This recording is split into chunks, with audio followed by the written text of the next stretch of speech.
पांडवों के जीवन में जब जब विपत्ति आई, चाहे लाक्षा भवन की बात हो, द्रुत कीड़ा हो, द्रौपदी का वस्त्र हरण हो रहा हो, या अज्ञातवास काटने वाले, वनवास काटने वाले पांडवों के ऊपर आने वाले संकट हो, दुर्वासा ऋषि का वह भोज आमंत्रण आदि के प्रकरण जो आपने सुन रखे हैं, कभी भी पांडवों पर कोई भी संकट आया, भगवान दौड़े चले आए। इसका अर्थ यह है कि जो भगवान की शरणागत हो जाता है और जो भगवान का बन जाता है, भगवान उसके लिए सदा सर्वदा तत्पर खड़े रहते हैं। वो कहते हैं तू बुलाकर तो देख, मैं दौड़ा चला आऊंगा। और सच्चाई यह है कि उनके आने में देरी नहीं है। समय लाल जी, हमारे बुलाने में देरी हो रही है। हम लोग भगवान का स्मरण तो करते हैं, लेकिन भरोसा हम लोग संसारियों का ज्यादा करते हैं। ये मेरा मित्र है, ये मेरा अमुक है, ये सहयोग करेगा, ये साथ देगा, तो संसारी जनों का ज्यादा भरोसा है। उससे भी अधिक भरोसा अपने धन पर है कि मैं इतना धनी हूं, धन के बल पर ये खरीद लूंगा, ये कर लूंगा। पर न धलबल काम आता है, न अपबल काम आता है, न कोई और बल काम आता है। फिर कौन काम आता है? पर वही बाबा सूरदास ने बहुत प्यारा गाया है कि सुनेरी मैंने नेरे वाले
के जिस सभा में मेरे पति बैठे हों, पति कहते किसको हैं?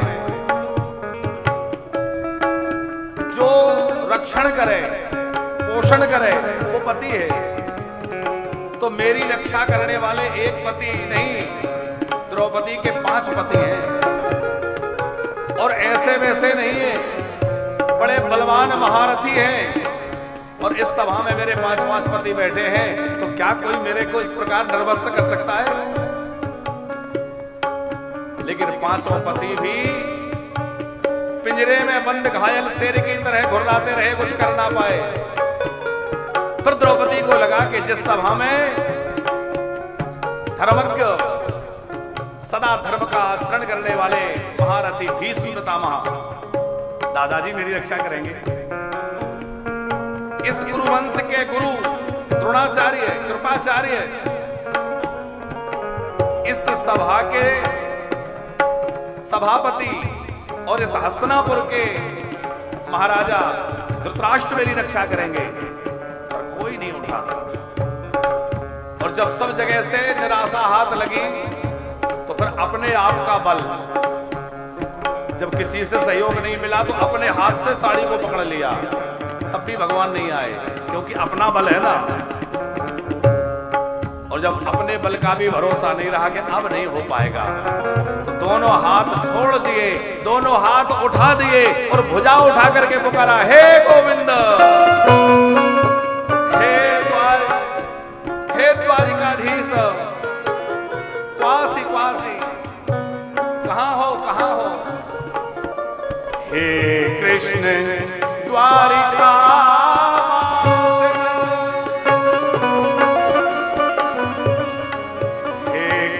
द्वारिका वासी यादवनंदन कामय परिभूता किम न जानासि केशव। हे केशव, क्या आप नहीं जानते मेरी क्या दशा हो रही है? आइए, अब आप जरा कल्पना करिए कि भरी सभा के मध्य किसी स्त्री का वस्त्र खींचा जा रहा हो और उसको निर्वस्त्र करने की चेष्टा की जा रही हो, और वह भी कोई ऐसी वैसी नहीं, वह उस कुरुवंश की कुलवधू है, अत्यंत मर्यादा में रहने वाली द्रौपदी। उसके हृदय की क्या व्यथा रही होगी, और उसने जैसे ही व्यथित होकर गोविंद को पुकारा, भगवान दौड़ कर चले आए और इतना वस्त्र बढ़ा दिया कि 10,000 हाथियों का बल रखने वाला दुशासन थक गया, पर 10 गज चीर समाप्त नहीं हुआ। भगवान वस्त्रावतार लेकर आ गए और लोग आश्चर्यचकित हो गए कि नारी बीच साड़ी है कि सारी बीच नारी है, और नारी ही की सारी है कि सारी ही की नारी है। बाबा सूरदास कह रहे हैं,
एक बार द्रौपदी ने श्री कृष्ण को उलाहना दिया। आपने उस समय आने में बहुत विलंब कर दिया था, थोड़ा जल्दी नहीं आ सकते थे? अरे मेरे प्राण निकले जा रहे थे, मैं कितने कष्ट में थी और आपने आने में इतनी देरी कर दी। तो उस समय श्री कृष्ण ने कहा, बहन झूठ मत बोल। अच्छा सच बता, मैंने आने में देरी की कि तूने बुलाने में देरी की? अरे जिस समय पांसे डालने की बात आई और दुर्योधन ने कहा कि हमारी ओर से पांसे मामा शकुनी डालेंगे, तो मैं तो तब भी प्रतीक्षा कर रहा था कि एक बार युधिष्ठिर भैया कह दें कि हमारी ओर से पांसे द्वारिकाधीश डालेंगे तो सारे खेल का परिणाम बदल जाता। तब भी मुझे नहीं बुलाया। जिस समय दुशासन दुष्टता का परिचय देते हुए तुम्हारे अंतःपुर तक पहुंच गया, तो मुझे लगता था सबसे पहले मेरी बहन मुझे याद करेगी, तब भी तुमने नहीं बुलाया।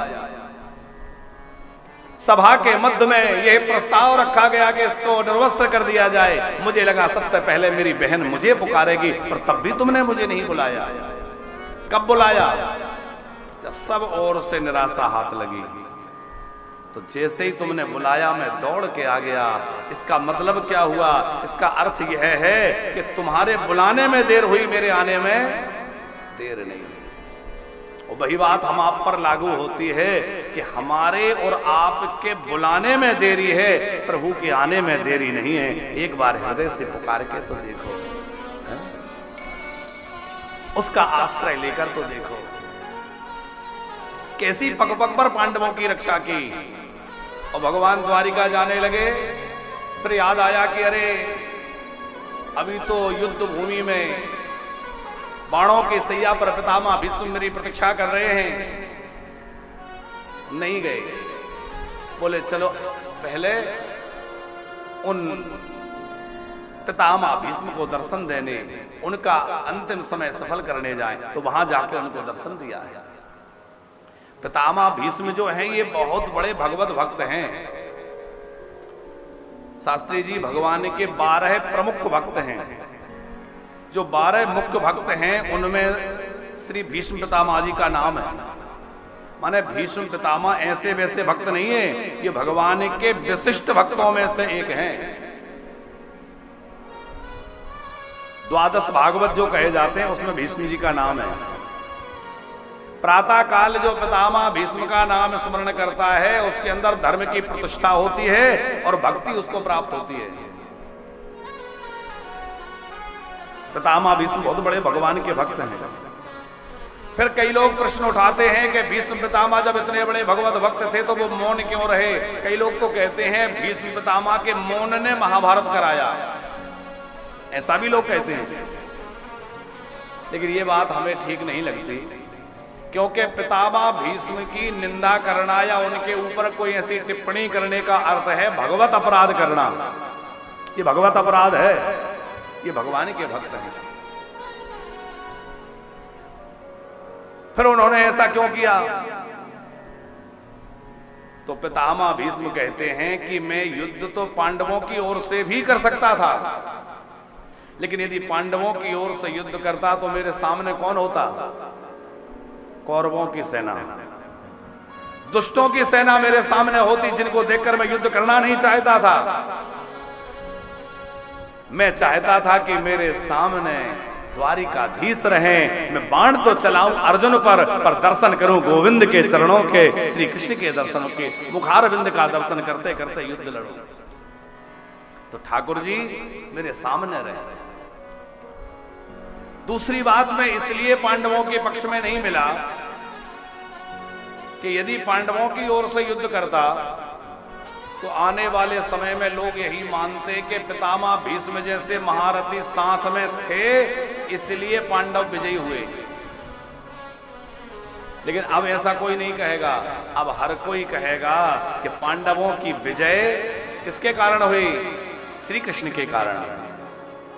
ये श्रेय लोग मुझे ना दें, मैं साथ रहता, परिणाम तो वही होगा, मैं साथ रहूं या ना रहूं। यत्र योगेश्वरः कृष्णा यत्र पार्थो धनुर्धरा। जहां गांडीवधारी अर्जुन है और जहां चक्रपाणी भगवान श्री कृष्ण है, विजय तो वही है।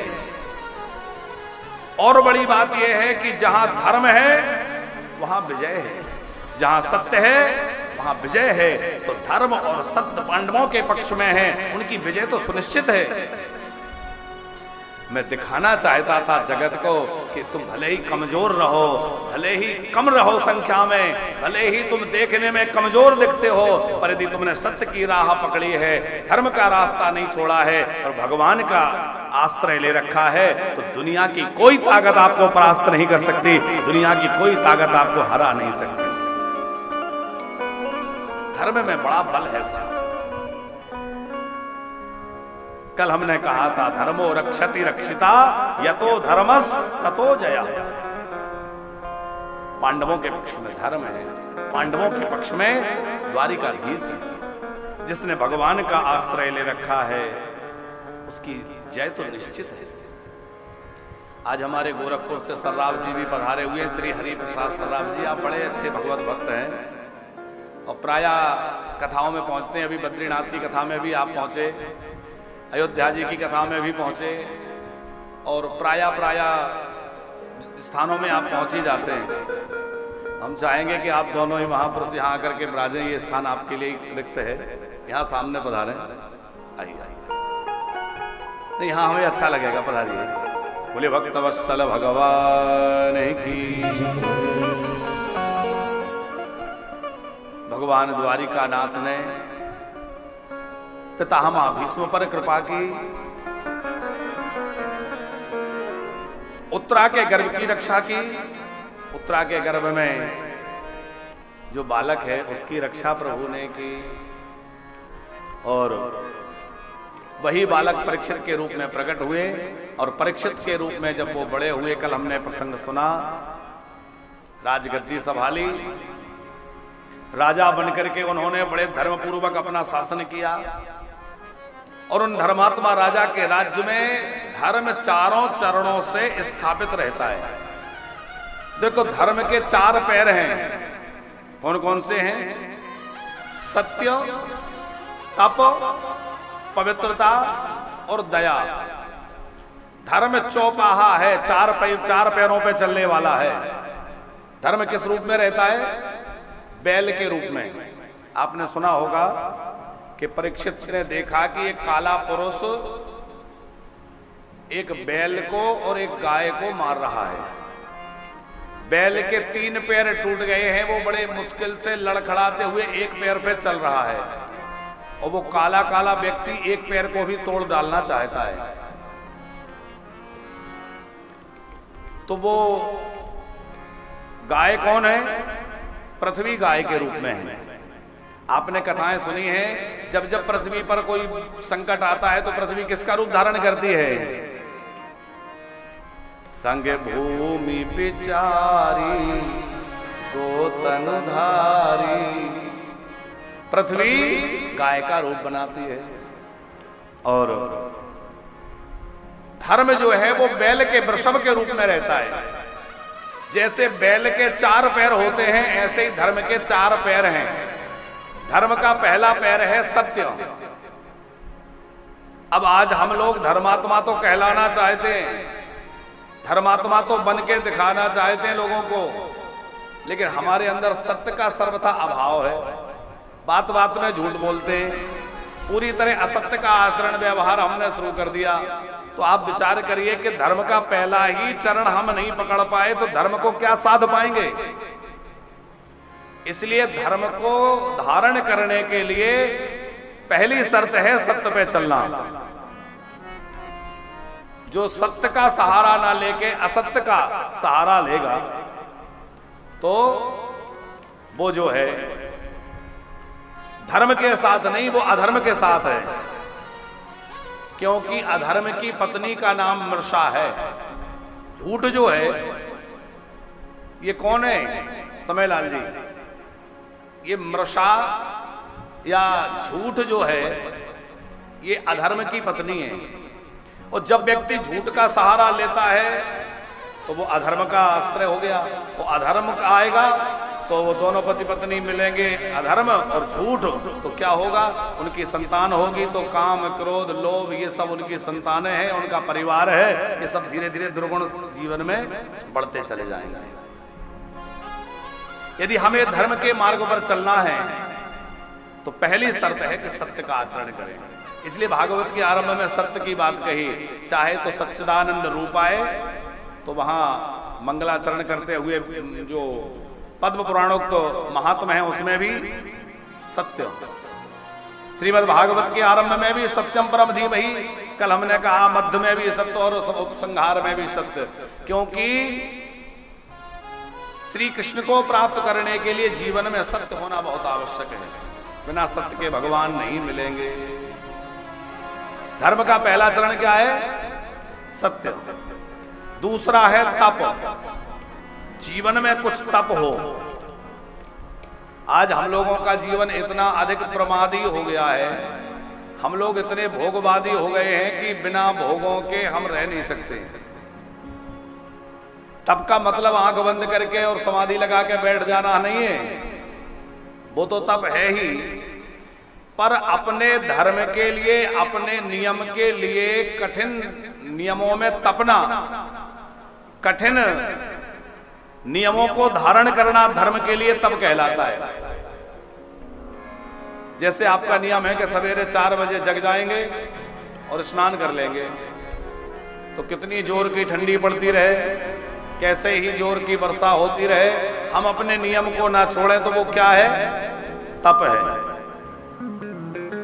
और संत तो कहते हैं सांच बराबर तप नहीं और झूठ बराबर पाप है?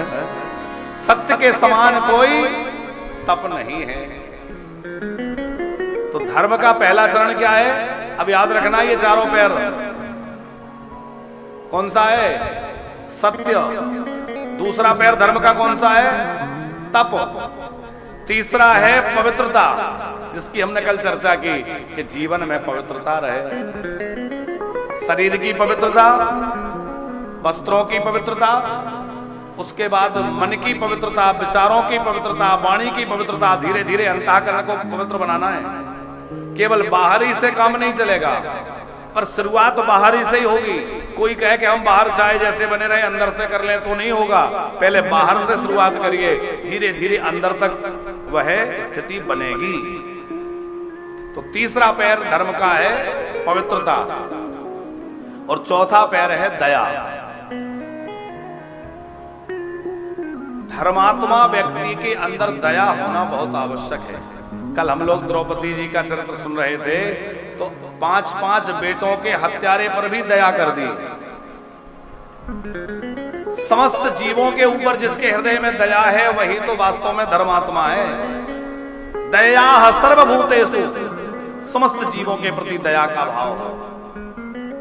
कोई भी दुखी, पीड़ित, अभावग्रस्त, परेशान दिखे और उसकी सहायता के लिए हाथ उठ जाएं, सहयोग की भावना मन में जाग जाए। समय लाल जी हमारे यहां माताएं रहती हैं, अभी एक मैया कुछ दिन पहले चली गई।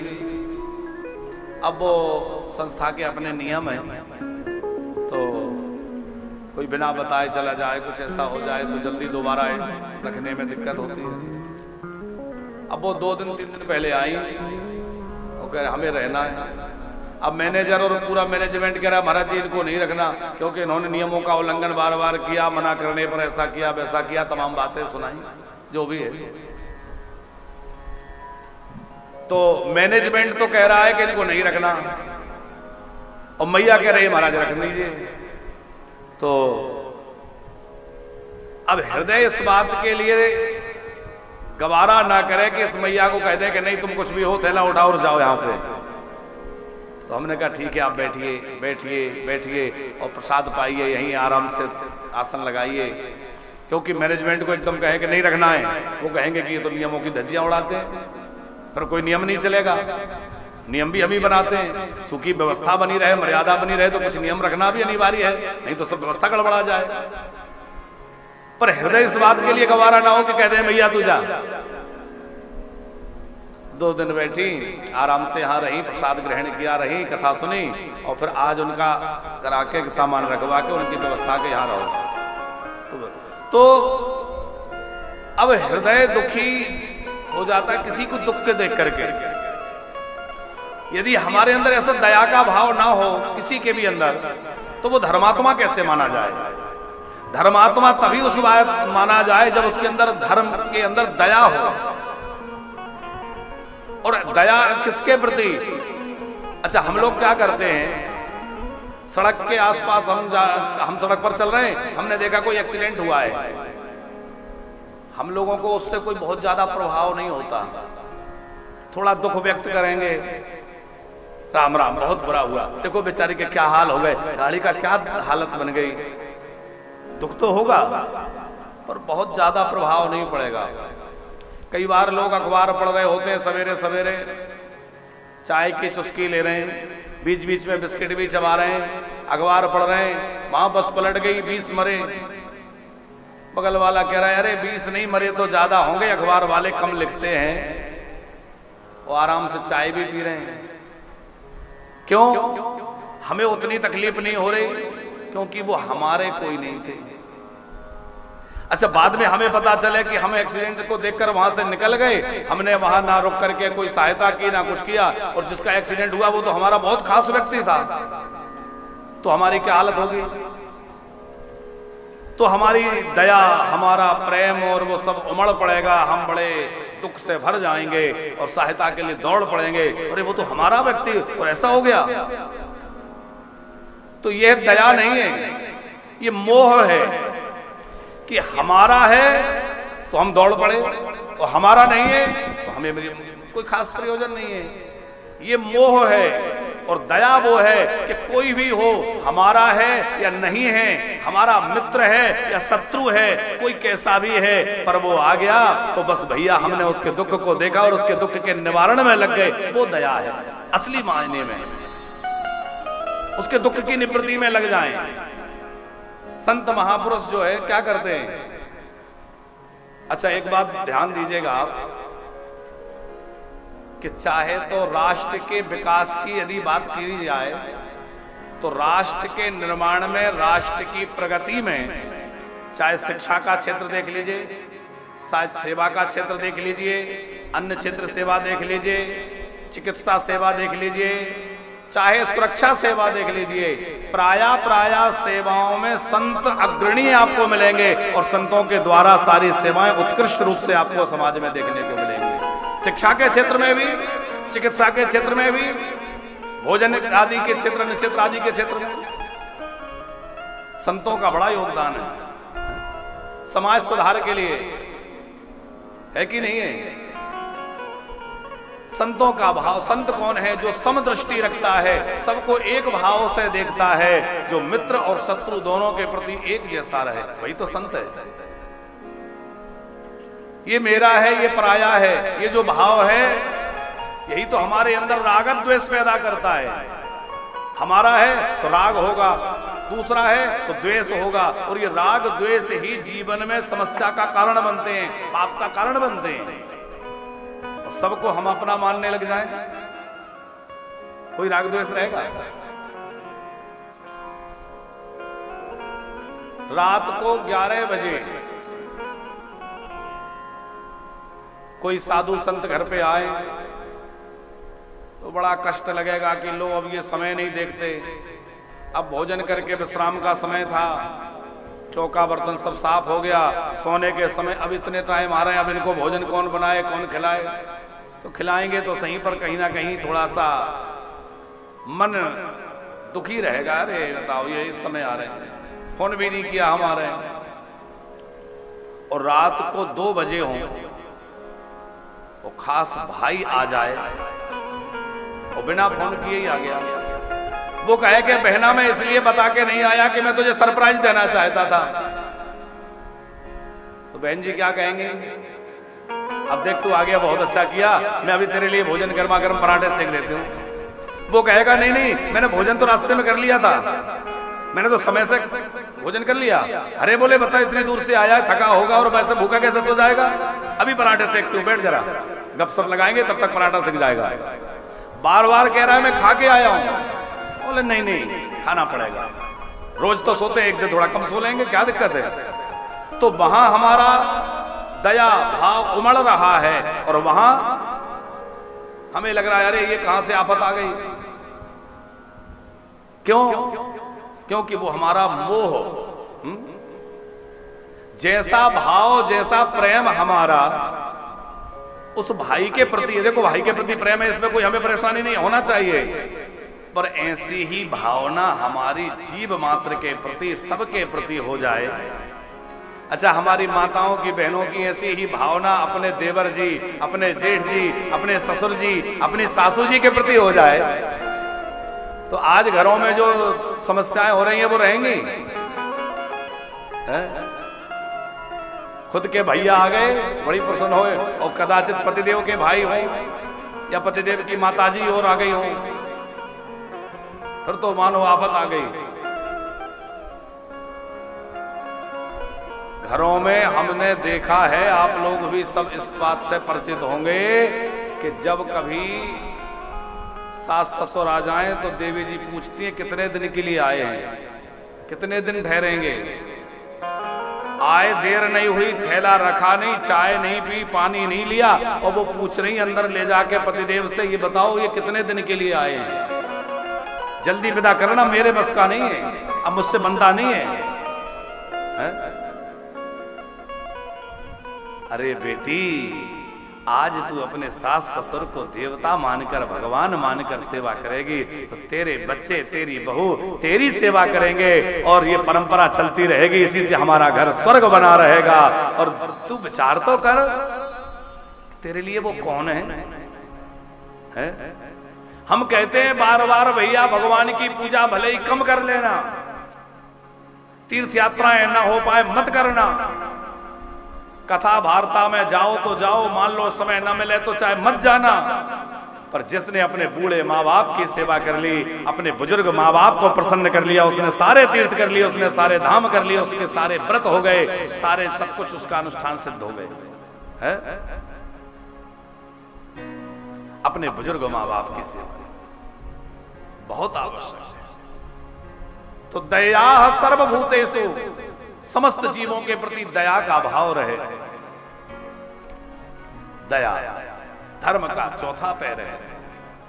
कलयुग में धर्म एक पैर से रहता है, सतयुग में 4 चरण से रहता है, त्रेता में 2 चरण से रहता है, द्वापर में, त्रेता में 3 चरण से रहता है, द्वापर में 2 से, और कलयुग में 1 से। सतयुग में 4 चरण से, त्रेता में 3 चरण से, द्वापर में 2 और कलयुग में। अच्छा, कलयुग में धर्म का जो चरण बचा है वो कौन सा है? कितने लोगों को पता है? कलयुग में धर्म का जो चरण शेष बचा है वो है सत्य, पर वह भी आज खंडित हो रहा है, क्योंकि सत्य भी लोगों में ज्यादा देखने को नहीं मिलता, सत्य का भी अभाव होने लगा है। तो ऐसी स्थिति में, अच्छा, कलयुग में सत्यनारायण की पूजा घर घर में होती है और होना चाहिए। अब तो धीरे धीरे थोड़ी परंपरा कुछ से कम हो रही है। आपने देखा होगा जो पुराने लोग हैं, सत्यनारायण कथा घर घर में होती है। और आपसे निवेदन करें, हम जो लोग टीवी पे सुन रहे हैं उन लोगों से भी कह रहे हैं कि ज्यादा नहीं तो 1 वर्ष में 1 बार तो सत्यनारायण की कथा अपने घर में अवश्य कराइए। ज्यादा ना हो सके तो पूरी हर पूर्णिमा को करना चाहिए। जब जब विशेष पर्व आए, संक्रांति आए, कोई ऐसा समय आए तो कराइए। बच्चे का जन्मदिन है, कोई उत्सव है, सत्यनारायण कराइए। और इतना भी ना हो सके तो कम से कम साल में 1 दिन तो ऐसा निश्चित कर लीजिए जिस दिन सत्यनारायण भगवान की कथा घर में हो।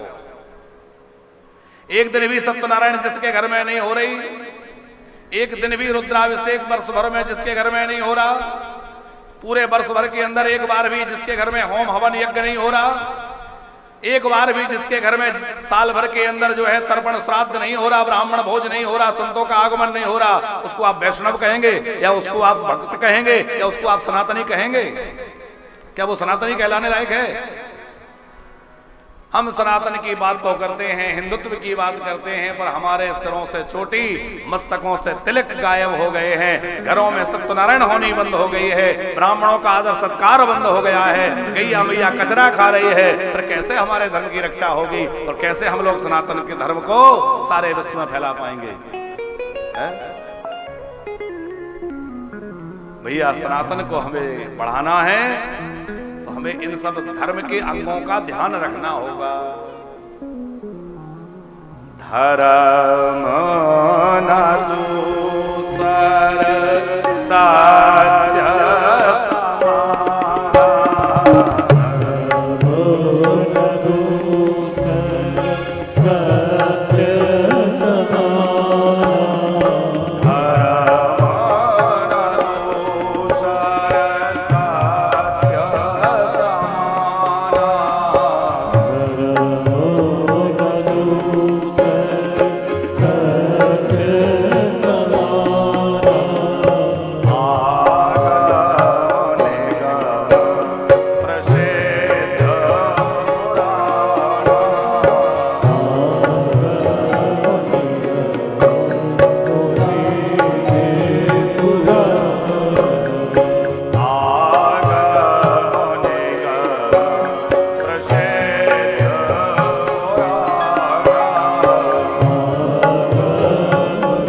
दूसर सत्य कलयुग में तो धर्म एक पैर से बचा है और वो है सत्य का। इसलिए भैया सत्य को धारण करे रहिए, और जिसके जीवन में सत्य है उसके जीवन में तप भी आ जाएगा, उसके जीवन में पवित्रता भी आ जाएगी, और उसके जीवन में दया भी आ जाएगी, और फिर चारों अंग से, चारों पैरों से धर्म प्रतिष्ठित हो जाएगा। इसलिए हम लोग सत्य का कभी त्याग ना करें। महाराज परीक्षित ने अपने राज्य में धर्म को दुखी देखा, गाय के रूप में पृथ्वी को दुखी देखा, उनको सुखी करके स्थापित किया, और उसके उपरांत कल हमने सुना कि उनको संगी ऋषि ने श्राप दे दिया। ये श्राप भी भगवान की इच्छा से ही है, क्योंकि जब तक ठाकुर जी ना चाहें जब तक कोई कार्य हो। देखो हम आपका काम तो हो सकता है कि कर्मों के अधीन होके हो रहा हो, लेकिन जो वास्तव में भगवत शरणागत हो गए उनके जीवन में जो कुछ भी घट रहा है वो भगवान की इच्छा से ही घट रहा है। क्योंकि इस बात का निर्णय कैसे हो कि हमारे जीवन में जो कुछ हो रहा है वो हमारे प्रारब्ध के अनुसार हो रहा है कि भगवान की इच्छा से हो रहा है। शास्त्री जी, कई लोग प्रश्न करते हैं, आजकल नई जनरेशन के बच्चे तो प्रायः पूछते हैं कि जब सब कुछ भगवान करा रहे हैं तो पाप पुण्य हमें क्यों लगता है? जब सब भगवान ही करा रहे हैं तो हमें क्यों पाप लगता है? और यदि हमें पाप पुण्य भोगना है इसका मतलब भगवान नहीं करा रहे, हम ही कर रहे हैं। इसका क्या समाधान है? इसका समाधान यह है कि हम अपनी इच्छा से, अपने सुख की कामना से, अपने भोगों की इच्छा से हम जो कुछ भी कर रहे हैं उसका पाप पुण्य हमें भोगना पड़ेगा। और हम लोग पूरी तरह भगवान की शरणागत होकर समर्पित हो जाएं और अपना जीवन पूरी तरह उनके हवाले कर दें, और फिर कहें कि प्रभु अब तुम जैसा चलाओ, सुखी रखो, दुखी रखो, संपत्ति दो, विपत्ति दो, कुछ भी दो, अब तो हम आपके हो गए। और जब इस तरह कोई प्रभु का बन जाता है तो उसके द्वारा जो कुछ भी होता है वो भगवत इच्छा से होता है, उसको उसका पाप पुण्य नहीं भोगना पड़ता, क्योंकि अब जो कुछ हो रहा है वो खुद नहीं कर रहा है, अब उसके द्वारा ठाकुर जी करवा रहे हैं।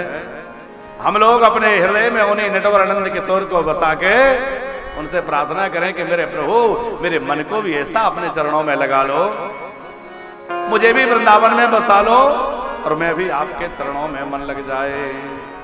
आहा, जरा भाव गुनगुनाते भे कि मन बसी गयो नंद किशोर,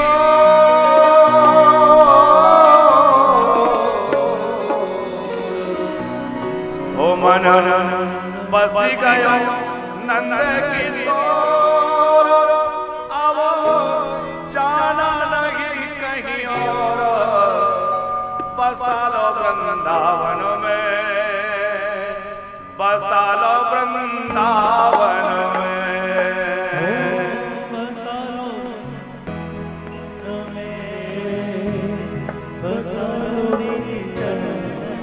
जय हो, ताली सेवा करते हुए।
वो कह रहे हैं अरज मेरी मंजूर ये करना, वृंदावन से दूर न करना।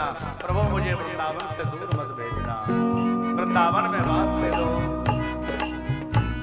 ओ अरज मेरी मंजूर ये करना, अरज मेरी मंजूर ये करना, वृंदावन से दूर न करना,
हरि जी